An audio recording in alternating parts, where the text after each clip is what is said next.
podcast with Mr. and Mrs. Mister, where we believe in every season of life you need to laugh, learn, and love. I am your host, Mr. aka Jeffrey Mister. Right beside me is my wife of 15 years. Woo, woo. 2 kids, a lot of craziness. Yes, and this is Mr. aka Dana Mister, and together we are The Misters.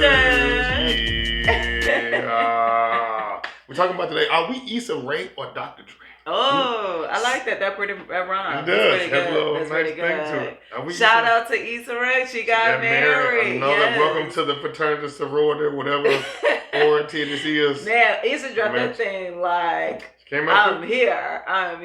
She But came what out. I love about the whole thing about her getting married is the fact that she did it in private, yo. Like, and I love her post. If you guys go back to see her post, like, it's genius the way that, because a lot of times celebrities, they do like different sponsorships and that sort of thing. So the way she dropped this, as if she was doing like Vera Wang like commercial or something. She was like, hey, I got a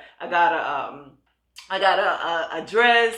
My girls came out to support me. They were shy to have like dresses and all of that stuff. So it was a dope post. So go out, check it out. You don't have to read it. Just go back and check out Issa Rae post. So yeah, it was dope. So so she's a part of the wedding of the marriage bond that we're in. Yeah. And on the other side, while we were celebrating Los Cabos, is where you see the bronze on our faces. Yes, we are very well. I am very bronze. I got sunburn on my lip and everything. And you said you had raccoon eyes, right? I do. So for those who don't know what raccoon eyes are, it's basically where you wear your sunglasses and you're supposed to shift your sunglasses, but you're just out, you're having a good time. And and so the under part of your eyes are very light, and then the rest of your face become very bronze. So you have to use some concealer until probably. I see you. I look a little different. Does it do a little different? Look a little different. What sound does the raccoon make? What sound? Can you make the raccoon? I have no idea. Skoo-koo-koo. Skoo-koo-koo-koo. I didn't say I sound like a raccoon. But I said I have raccoon eyes. So we enjoyed. We had a great time celebrating 15 years. If we saw you in Los Cabos, shout out to you, a couple, a person. You worked at Los Cabos. We had a great time. Yes, amazing. Stayed at LeBlanc Resort. Was amazing. Take the pictures out. Go back. We tried to do 7 things. It's supposed to be on the day of our anniversary, but it ended up having to be around about, we got less than 48 hours. So if you did follow the post, appreciate everybody who is following us on Instagram at Mr.Mrs. MRS.MISTER. We're having a great time with y'all. Thank y'all for the love and support too. And if you already support, and if you say this every time, if you're new to the channel, go back and listen to it again. And if you've been listening to us or watching us for a while, and you've been shacking up with us, shame on you and not hitting that subscribe button, that bell notification bell, or just letting somebody else know also too about the great podcast we try to bring forward. So, like we say, are we Issa Rae and Dr. Dre? So, kicking off real quick, I want to ask a question to you, Dana. Oh, but you went into what happened with Dr. Dre, but you didn't finish. Oh, yeah, I didn't even say. I didn't finish. Yeah, so the other side, while we were gone. So, Issa Rae got married. Yes. Kudos to her. Found the love of her life. She joined. And the other side of that, Dr. Dre was court ordered to pay $300,000. It was actually $293,000 to be exact. Go through that 7,000 in. You might as well. And then what that 7,000 gonna do? And it equivalates to like almost $13 million a year. So listen, I know they say a wife is worth more than it's cheaper to keep her. It's cheaper to keep. Literally. So Dr. Dre, somebody get Dr. Dre, his estranged wife, this podcast and tell them to listen to it. We want them to. It would bring my heart joy to see the news say Dr. Dre and his estranged wife have got back together. I know sometimes if you paid that $293,000, so let's say this. Yes. Let's say this. If we were in a position that Dr. Dre and his espoused wife, I don't know what they're divorced yet or whatever, right? So I don't believe they're divorced. No. So yeah, still kind of working out. Yeah, I don't believe they're divorced. And Dr. Dre is only the 3rd richest rapper, that's nothing to do, in the world. That's nothing to do with it. That's nothing. He only worth $800 million. Nothing to do. You can never spend it in your whole lifetime. What I'm asking you is. So exactly, he can never spend it in his whole lifetime. And she did give him 2 kids. And they both put in there. Yeah, well, she did. They do have 2 kids and all that stuff. That's fair. And so now, some people can speculate, hey, what can somebody do with $300,000 a month? Oh, you can do a lot.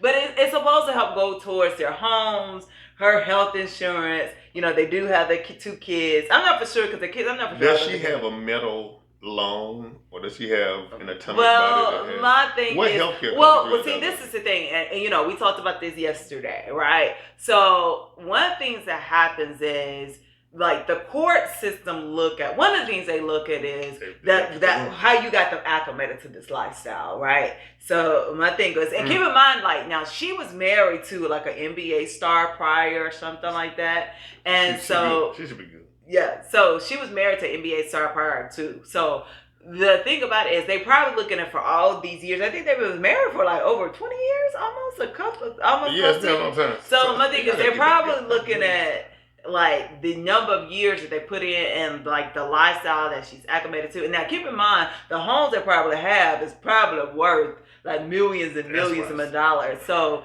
I'm sure it's supposed to cover those expenses of both homes, plus her health insurance, plus whatever lifestyle. So I get, but but the point I'm trying to make is the fact that if the situation was reversed, if you were the 3rd richest singer in the world and I was your husband, and God forbid that happened. But that happened to Mary.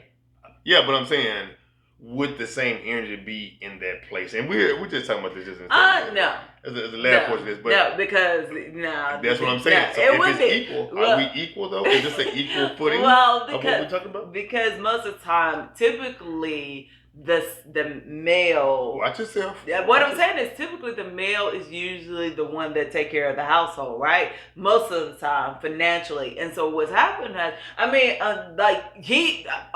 tell you something. What gets you there? You know what I'm saying? My thing is, what gets you there, like, it won't keep you there, right? And so what happened is, like, he's done provided her this lifestyle for years. I'm not for sure if the lady worked or not. I'm sure she was a very smart lady. I'm sure she probably had her own business adventures. I'm not for sure. But it still was not equivalent to what Dr. Dre was making, right? So, and so I understand that just hurts your heart. No. Because listen, not a dollar of mine will be contributing to whatever situation it is. My hope is that they get back together. But my point is the fact of, I think sometimes. And let me put this up. Let me put the disclaimer out. It's only till she gets remarried. She's not getting remarried. Well, she will never. Please come back to this podcast, and I will apologize publicly in this stat if she ever gets remarried again. I think going through this and getting. I mean, I don't know if the next guy comes and dates her in the situation, and now like she's getting $300,000 a year, but you got to keep that in mind. There are some serious men that's making it. Like, right. So my thing is, there's some serious men who's doing the darn thing. So would you get remarried if I was giving you $300,000? I mean, I can't base it on like just money. Just me. I mean, what'd you say now? Because once you get remarried, you cut off. You cut off for this $300,000 a year. I think. Then when you're getting a guaranteed $300,000 a month, rather, excuse me, a month. Yeah. Would you get remarried? If the right love came along, yeah. Listen, Dr. Dre is pushing her to get remarried. He want her to. He's saying, "Baby, look at these good shit. Let's go on here. Let's go on." So, ladies, let me ask you guys, and guys too. Yeah. If you were guaranteed $300,000 a month, would you get remarried? But let me tell you something. Now, some people would say they wouldn't get married regardless of the $300,000 a month because they just don't want to be involved with another relationship. Yeah. So now that's just some people. So that's because I've heard women tell me directly, I love my spouse, but if something should happen, they probably won't ever get married again. Because marriage is what you put in is what you get out of it, right?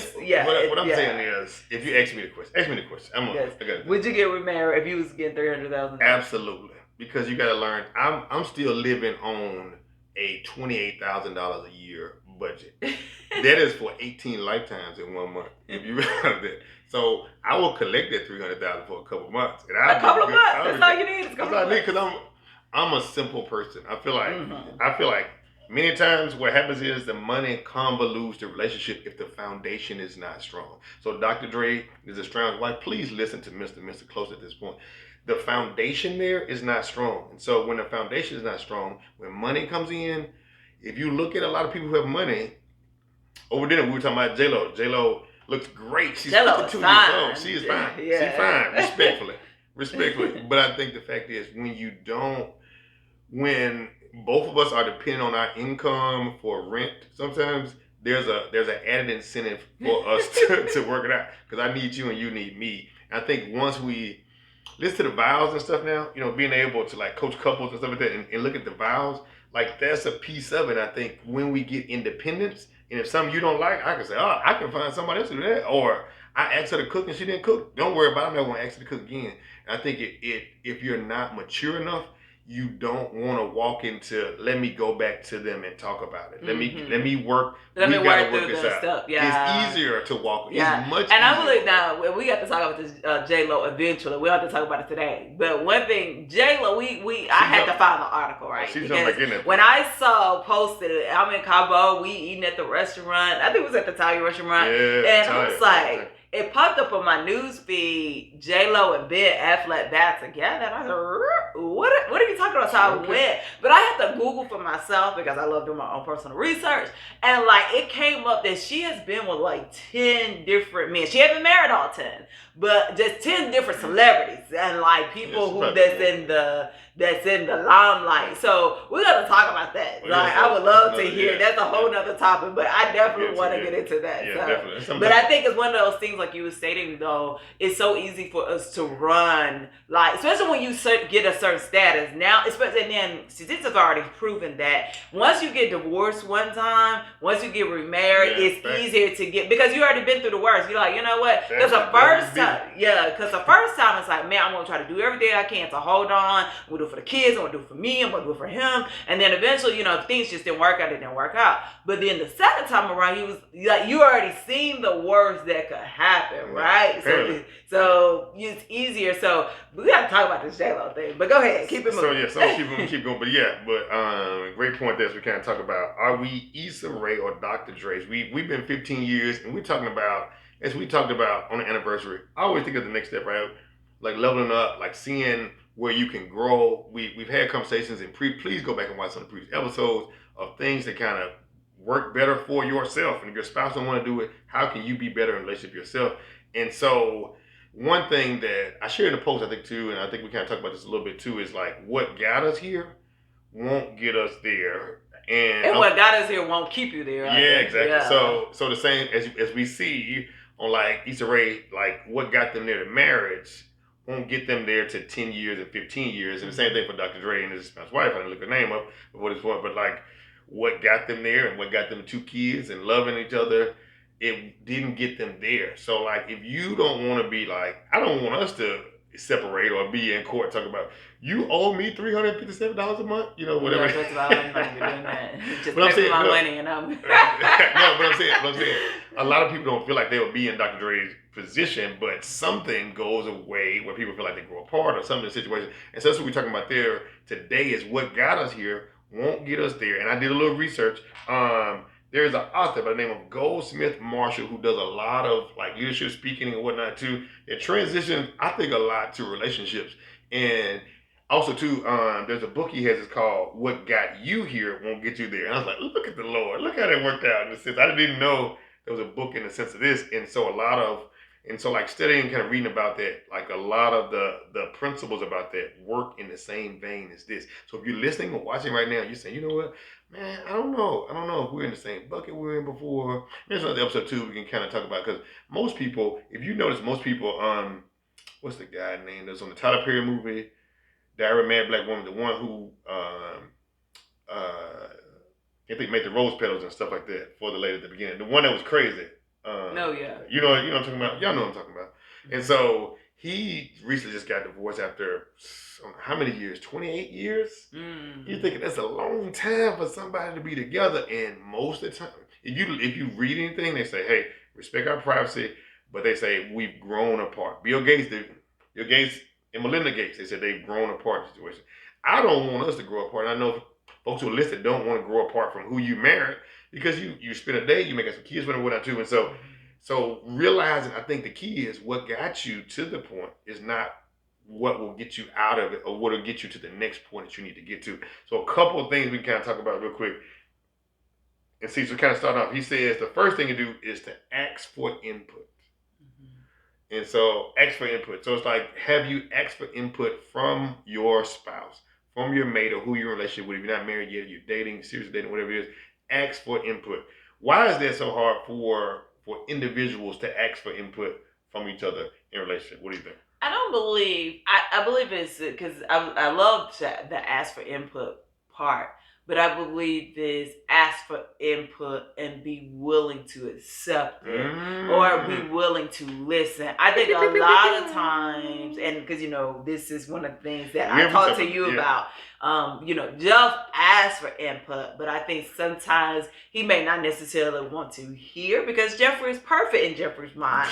And my thing is but what I'm saying is in your mind you should be, right?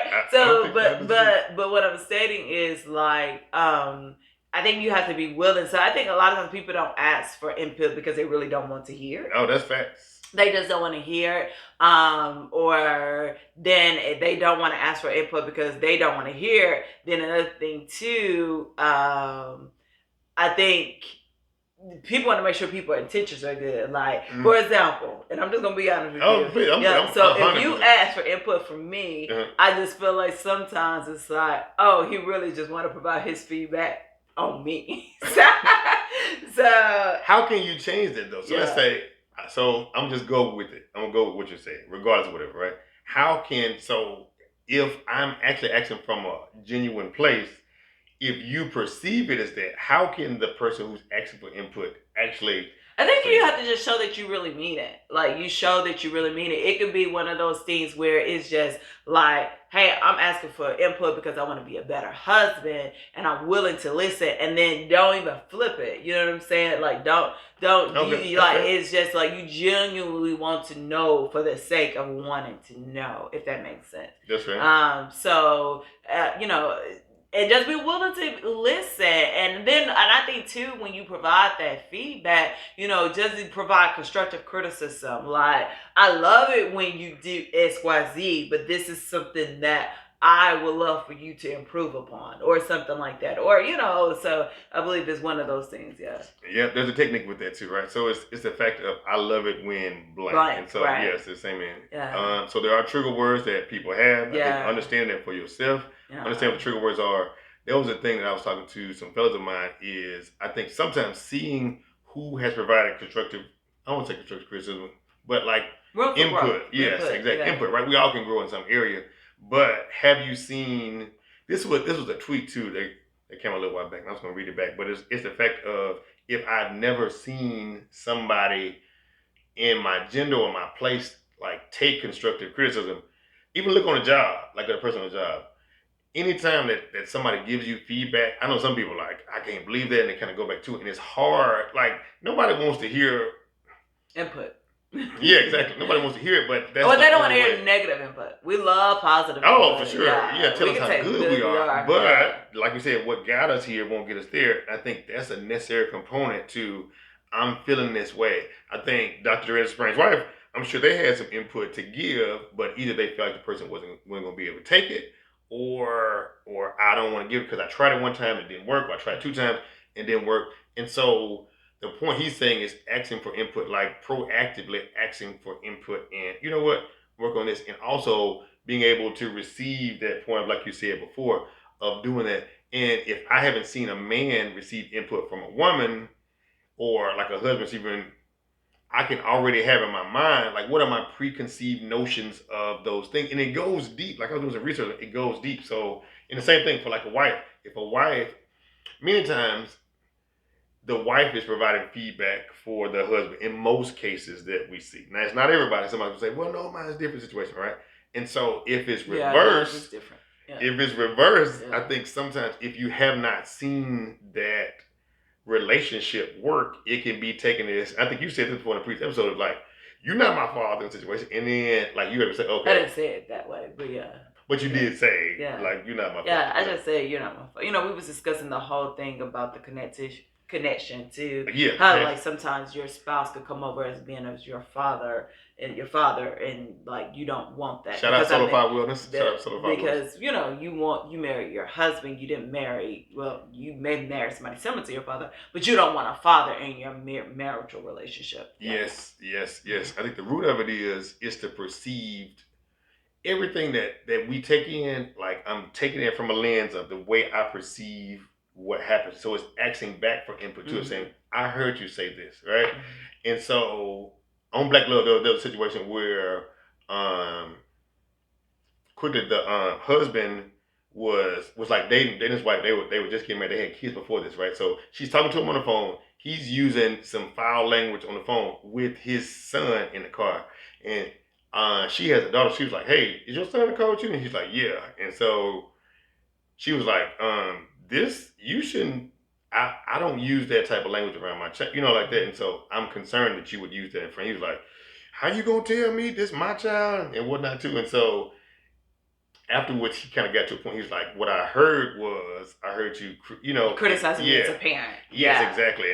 And that was a trigger for me. I want to apologize for the way I reacted in that sense. I think that action is normally which she was just really just looking at. We shouldn't use that type of language around children. Period. Like your son, my child, anybody's child. So, yes. And so the point he was saying was, well, that's the way I came up, and it was fine. Look at me, I'm fine. You're really saying something's wrong with me if you get to that place. And so, but I think the big part of that, shout out to Black Love too, is the fact of being able to acknowledge our own things and being able to communicate it back to that person. Like, you know what, maybe I did, to that place. I apologize for that, and I want us to get back to a place of neutrality. That's right. Kind of so next up, listen to what people have to say in a non-judgmental way.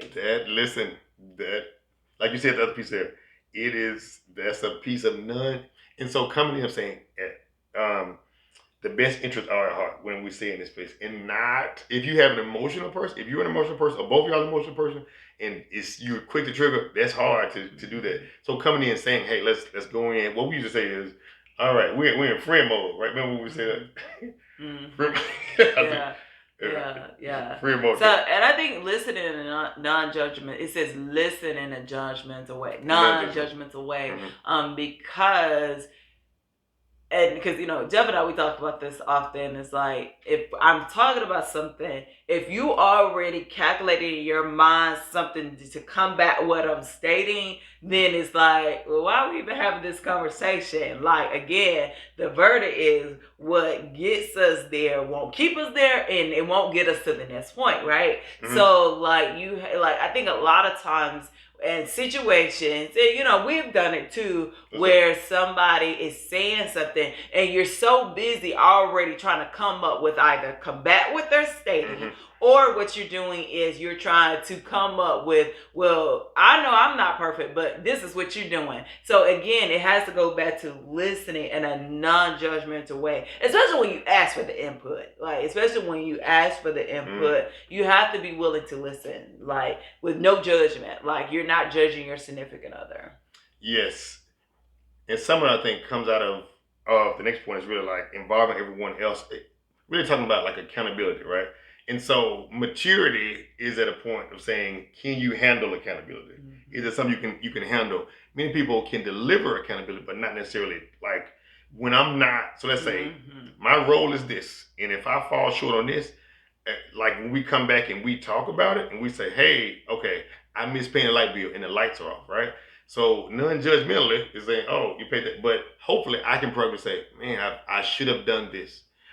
Many times we don't want to hear anybody say, man, why you didn't pay the light bill? Because now it's, you know what I'm saying? Like it's just something about that. But the lights need to be paid because now it affects all of us. Now I can't get on a Zoom call because the lights aren't paid at that point in time. So it's like, can you accept accountability of saying, hey, my role is this.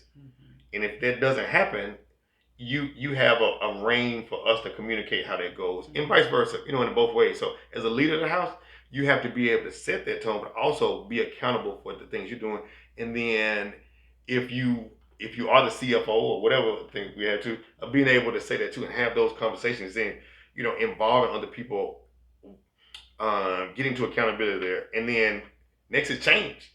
Like that change, like that that part, because he has done several different things. He was saying that that's the hardest part for people. Yeah, I'm stuck. you could listen, but we do all of it, and this is the thing I laugh and joke about it, but it's one of those things where we talk about like you could listen, you get the input, you get the feedback, you get dialogue, but then it's like what really happens is the action, right? So now it's time for the change. Hello. And I think a lot of times we do everything but the part which is so critical, like to move to the next point of life, and it's set in because of many things that will stop you. Distractions. If you used to doing the same thing at a certain time, you say the same thing. Now that change means I have to change up something that I most likely like to do. And if you tell me, remind me at the point of doing this point, then it can be some friction out of that situation. So if you hate to take the trash out, some of the ladies hit us up like, I just want my man to take the trash out. And so if he's watching the game or something at the time, he now has to stop doing what he likes to do something he does not like. And so that change is you do positive affirmation, do those things, but then there has to be accountability of saying, hey, at that point in time, when we follow up, that's something going to be on the love portion just a minute, is the fact that when we follow up, did this happen? Did it not happen? It was, and you being okay with, you know what, I did, okay, out of 4 weeks, I didn't take it out 2 weeks and the garbage left with it. And you being able to say that without getting mad or angry, you don't do this, and let's stay on topic when you get to that place and talk about that and getting there. So definitely getting there, and then following up. This part too is following up. I don't know. It's hard to. It's not hard, but it's like you got to be consistent. Follow up is if you're in a rut too. It's that following up of like, okay, well, what's the follow up now? If it didn't work, let's push there to get there. And so Peter Drucker said this too. This was, he said he spent a lot of time helping leaders from learn what to do and not enough time helping them learn what to stop. So relationship, what do you need to stop? What do you need to stop doing, right? What do you need to stop doing that'll push you to get better as you kind of push into that place? So what do you need to stop doing that'll kind of get you there? And he says too, this is easy to understand, but it's difficult to do. So like not mentally, but like in a place of like changing anything that you want to do right there. And so 3 practical tips he's going to leave us with, I thought were really good at this once, is learn about your own bad habits. Yeah, self-reflection. Definitely. You have to self-reflect. You have to look in the mirror and say, what are my bad habits? What are my bad habits? Yeah. Yeah. I think we try to do it sometimes. That's something we got to continue to work on too, of just reflecting wise. I would love to hear both of ours, like to be able to share, like, well, this is what I'm trying to work on, and then you hold me accountable, and then vice versa. Is that? I hear you. Yeah. Sound good? And so, ask for input, listen to it, follow up, and measure your own improvement. So if I'm trying to get better taking the trash out, I'm trying to get better at loving you in a sense, or like you mentioned a couple things about, doing gifts or something like that, right? So I try to write it down, trying to improve on something that may not be your natural thing. For me, I can admit that. Plus, just trying to do at that place. So measure improvement. How's that been for you? Just a little quick point. You're going to call me off guard. On the spot. Listen, this is what the thing is. It's been fun. Okay. Has it improved? It says measure your improvement. From when you asked the first time. It's been some improvement. Yeah. Okay. Could it be more improvement? Of course. But I think that's just one of those things that we all have room for growth. Oh, I'm not saying it's perfect. This is just saying you ask for input, listen to it, wrote it down, following up, and then measure your own improvement to where you think and what you think. Because many times people think they're doing something, but the person may not be receiving it in a way. So it's like, okay, I don't want to be doing something for 6 months and it ain't going up. You know what I'm saying? You don't even receive it that way. Right. Let's talk about it the first time. Did that work for you? Did that not work for you? Okay, what would have been better? But being realistic too. So not saying... I think that's the thing. Like, I know for me, I try my best to be realistic as well as staying great. Because, I mean, it's a lot goes on, because at the end of the day, yes, you have your relationship and all of that. But life, it's a lot going on. There's a lot of stuff that's going outside these walls, right? So, I think it's one of those things, just growth and, that we just working on daily, just being more intentional with things daily. Yep. And so active input, listen to it, follow up, and measure your own improvement. Anything you want to ask me? Last little bit of anything you want to ask for your own improvement? I'm gonna put you. Like I was just saying anything. I just throw it in there before I go to Of course, Jeffrey. No, I'm saying no. No, but see, this is what he does. This is what he does. So and that's the reason why. That's the reason why I stated what I stated. Like this is what.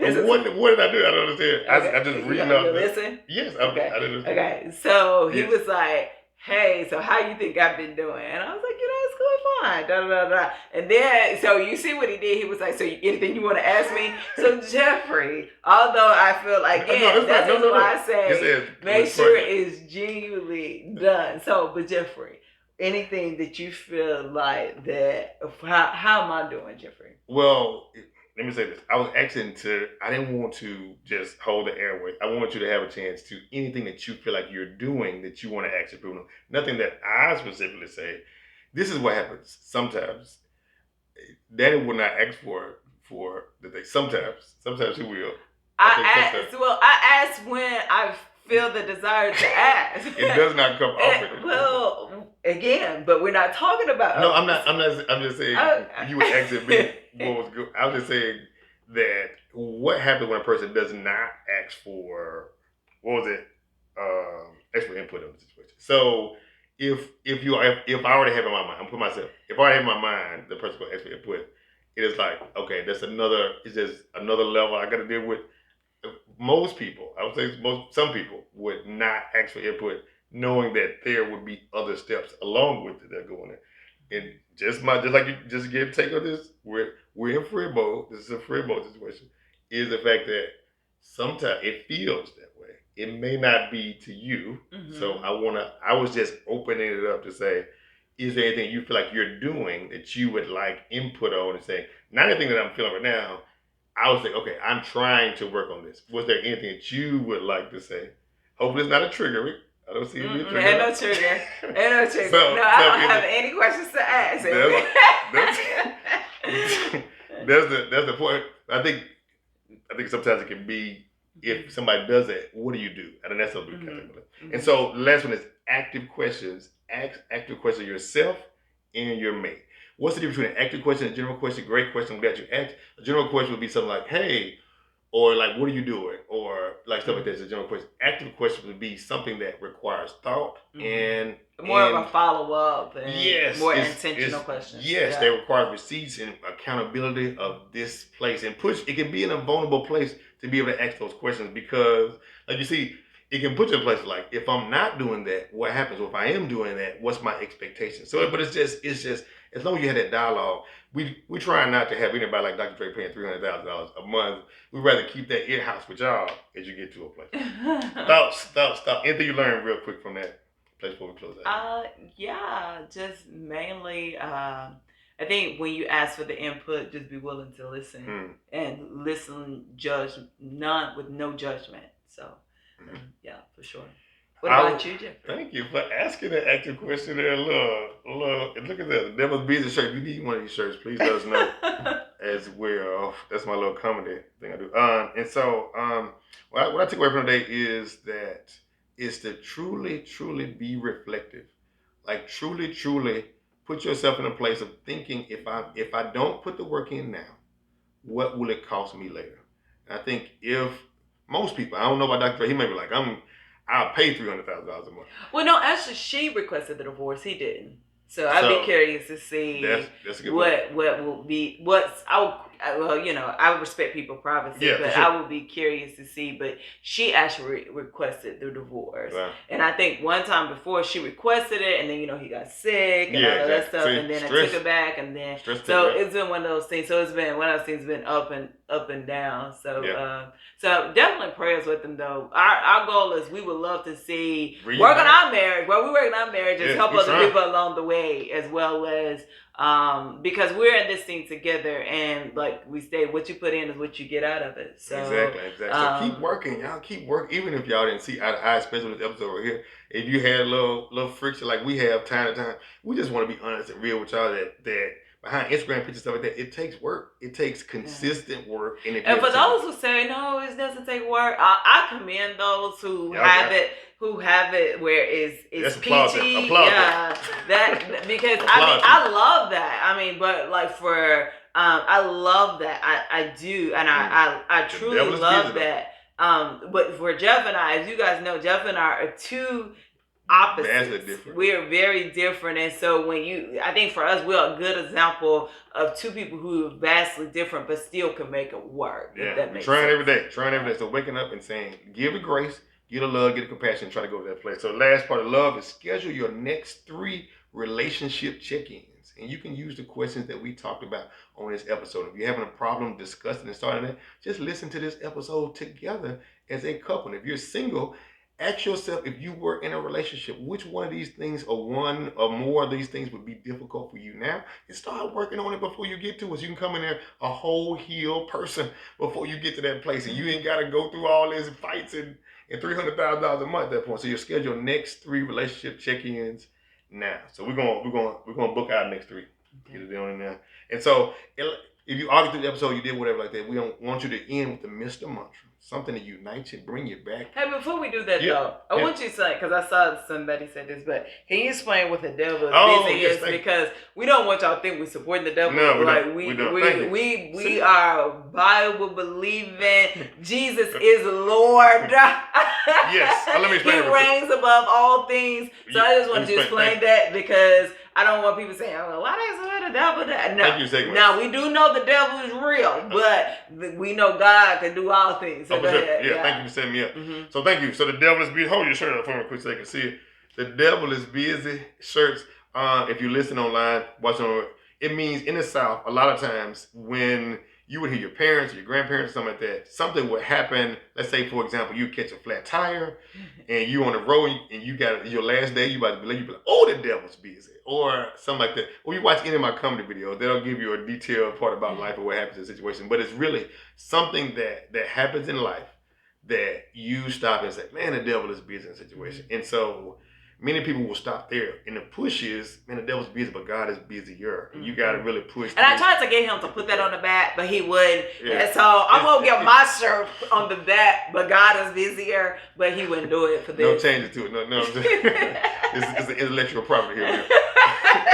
So yeah, but so when you do, but did I not say you should put? But God, you did. She did say that. Yeah. The whole point of is the sarcasm in it, right? So the devil is busy, but also I'm not going to stop and blame something that is my choice in my situation. So if I go and create a whole other family, right? And so Dana finds me at Applebee's eating with my whole other family, and I come up and I'm upset. Oh, the devil's bitch, she found me. It's really my fault because I had the choice in the situation. So, but it's to remind us that the devil is busy, but also to my choices have consequences of what I'm doing. And so when you see a lot of stuff, you can laugh at and just say, oh, the devil's busy. So like when we have disagreements about accountability or check-ins or her watching the Real Housewives of whatever city's on this week. Or he's in his phone, then trying to make videos and try to keep content going. Yeah. Facts. So we're going to be fast. We're going to put Dana stuff out there. Now I be trying to tell you. I be trying to do right. And then he going to make another side of Dana because, the devil is busy. You see that? This is a great example. The devil is busy. You see how the trigger but like you said, that's the whole point. So support is on my Facebook page. I'll drop the link to in the YouTube as well. Grab you a shirt. Yes. But I just want you guys to know, we're down for Jesus. Exactly. For sure. So, but the Mr. Mantra, Mr. Mantra, we end every episode with this, baby. So look at each other. If you by yourself, look in the mirror, and you're going to say these 3 beautiful words to each other. I like you. Well, 3 phrases. I like you. Oh, stop. You're going to say, you're going to Mr. Mantra. You're going to say these 3 beautiful phrases to each other, whether you argue or not. Look each other in the eye. If you single, look yourself in the eye, in the mirror, and look at your partner or yourself, and you're going to say, I like you, I love you, and I want you. Because, you got a bliss on it. The devil's busy. See that? All right, man. Love y'all, man. God love you, and ain't nothing you can do about it. Love on yourself. Grow this week. We don't want anybody else in divorce court passing out $300,000. You can use that $300,000 to grow together, build a legacy for you and your family. Especially you got kids, it has a direct impact on it. I know people have gone through divorce and they've made it, but that's not the desire of what this podcast is. Our podcast is keeping folks together. We want you to be able to, what's that say? Laugh together, learn together, and love together with Mr. and Mrs. Mister. Now you see we crazy. Now, y'all don't go out and do nothing crazy now either. All right. Don't Have tell a us good that. one. Love y'all, We man. love Yeah, see, you. y'all made me get out of pocket this last little bit. Love y'all, man. God loves you. Ain't nothing you can do about it. Mwah.